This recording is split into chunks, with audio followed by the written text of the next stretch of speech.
We're going to use cloud compute. Select any server location. What's important here is to select Ubuntu 1804. Now the server size with 25 gig is fine at $5 a month. Now watch here, I should have clicked on my SSH key here to select it. This could have saved me some time later on.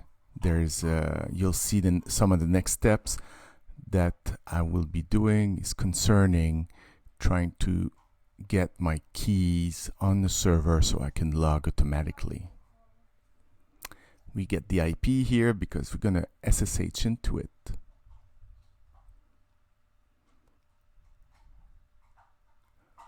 Yes, let's accept the new key. This will occur every time you install a new server. Now it's asking for a password because I did not select my SSH key during the install step. Alright, I could log in, but that's not what I want.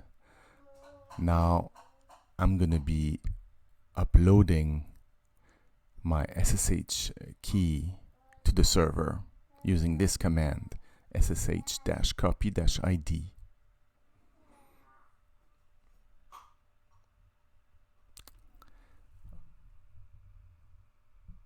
Alright, key added. Let's do a test. SSH. Awesome. I'm logged in. I don't require entering a password, which is great.